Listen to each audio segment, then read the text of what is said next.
Hello Year 6 and welcome to our lesson on digestion. So if you're anything like my children, your digestive system will have been working overtime during this lockdown period with the amount of snacks you've been having. So what we're going to look at today is what happens when you get that food and you put it into your mouth and it enters your body.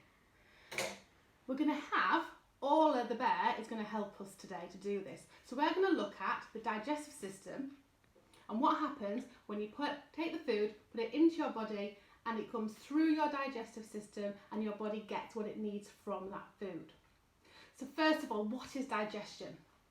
So digestion is basically the breaking down of large insoluble, so that large food molecules that don't dissolve, and breaking them down into small soluble molecules so they can get into your bloodstream and then get to all those body cells that need them. So first things first, we're going to take our food and we're going to have some Weetabix for breakfast. When we go to eat, where do you put the food? Where do you put the food? In our mouth. You put it in your mouth, excellent. So we'll start off, we're going to start with our mouth. So with Orla Bear, we're going to start it in the mouth. Okay, and what will Orla Bear do first? When she gets this food and it goes into her mouth, what's the first thing she's going to do? Chew. She's going to chew. And remember we said digestion is breaking down those large insoluble molecules into small soluble molecules. Just make sure Orla doesn't fall over. Sit still, Orla. Very good. So we're going to use our teeth, and as you can see, oh, it's going everywhere. We are breaking down this food. Now this is called mechanical digestion because we're using the teeth to mechanically, by applying this force, break down the food. So you can see there, it's broken down, started the digestive process. Now, what do we add to our food? When it's in our mouth, what else does our mouth produce when the food's in our mouth? Produces something called saliva, okay? Have you ever heard of the saying, my mouth is watering just thinking about it? Or when you smell some yummy food, some baking or something, your mouth starts to water. Well, that's your body getting ready for the digestion. So here, we're going to add our saliva into our food. Now, saliva is really, really important. It does contain some water and it contains something called mucus, which allows that food to become nice and soft and slippery so it can fit from Orla's mouth and into her gullet. Now, you might have heard of the gullet being called the food pipe, but we're going to call it the gullet today. So I'll show you how we spell gullet. So we're going to put it so it can go into the gullet. So we have mucus that's going to make the food nice and soft and slippery. Now, also in this saliva, we have an enzyme. Orla, stay still. We have an enzyme called amylase.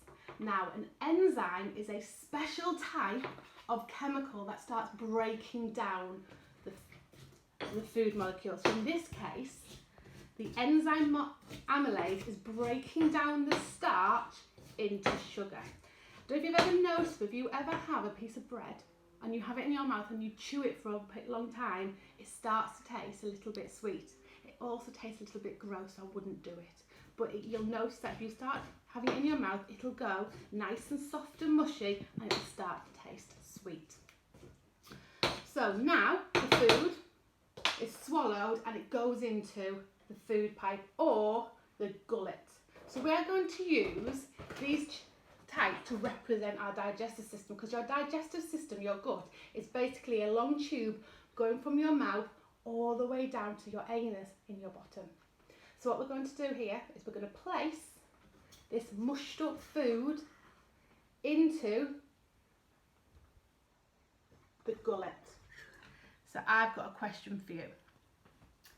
If we were to put Orla into a handstand and imagine she could eat Twix or something, do you think if she swallowed, do you think the food, if she was upside down in a handstand, do you think the food would still be able to go from her mouth to her stomach? What do you think, Molly? You think no? Yes. You think yes? Well done, you can tell you're a scientist's daughter. It could, and that's because in your digestive system, you've got lots of rings of muscle. You've got lots of muscle, and what happens, I'm making a mess here. is just like with a tube of toothpaste, when you squeeze the end of the tube of the toothpaste, it pushes the toothpaste through the tube, doesn't it? The same thing happens here. So when I squeeze above this bolus of food, above the food that Orla is pushing down from her mouth, through the gullet into her stomach, which is this bit here, peristalsis has taken place and it's going into her stomach. So the next organ is the stomach. Now, do you know anything about the stomach, Molly? Do you know anything that's contained in the stomach, or what happens to food in the stomach?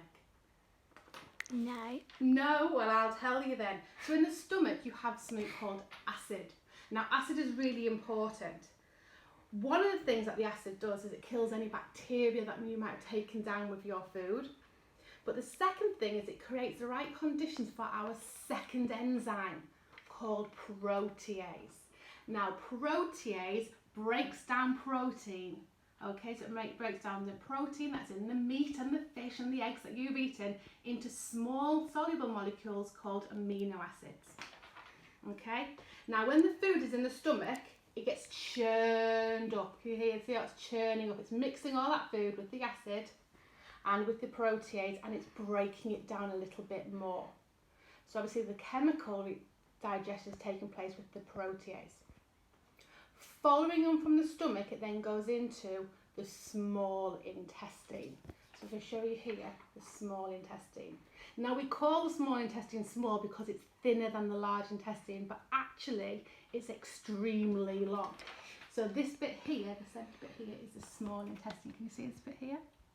Now the small intestine is about 6.7, between 6 and 7 metres long. Now bearing in mind that I'm only 165 centimetres, so 1.65 metres, that's extremely long. It's around about 6 times your height, okay, for the average person. Now in the small intestine, more chemical digestion takes place, so more enzymes are added. So we get more of the protease that breaks down the protein into amino acid. We have more of the amylase that breaks down the starch in that bread that you've eaten into glucose. And this time we're also going to add lipase, which is going to break down the fats, the lipids, so the fats and the oils that you've eaten into fatty acids and glycerol. Okay, and these are the enzymes. The small intestine is also extremely important because it's in the small intestine. It's a very apt introduction there, wasn't it? In the small intestine, absorption takes place.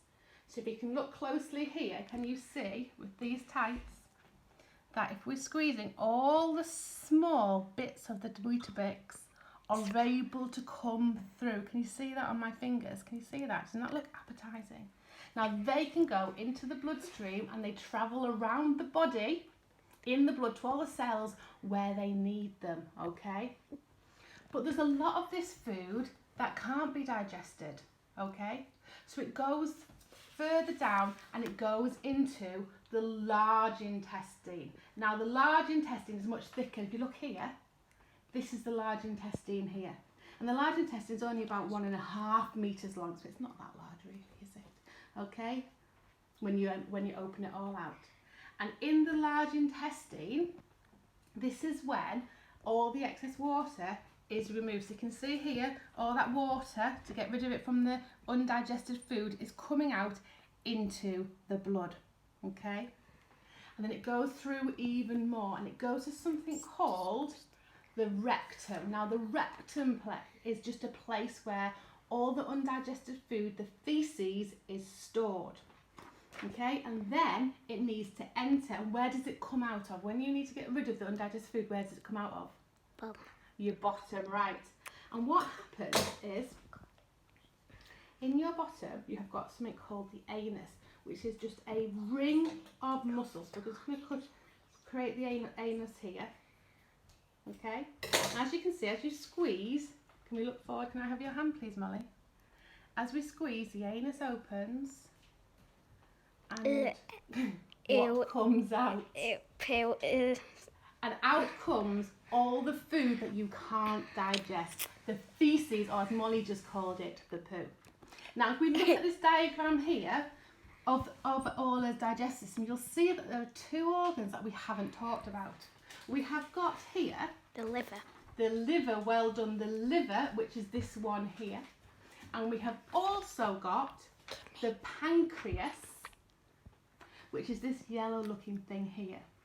Now the liver is really important. So the liver produces something called bile, okay, which gets added into the food in the small intestine, and what it does is it neutralizes all of the acid. Remember that there's stomach acid here, okay, and all the enzymes don't all like it to be a low pH, don't like acidic conditions. They need it to be a little bit more alkaline, a little bit higher pH. And then the pancreas adds more of the enzymes protease, amylase and lipase into the food. Right, so now that we've seen what happens when Orla eats her dinner, can you please complete the questions that I have set for you? Well done, Year 6, and I'll see you soon.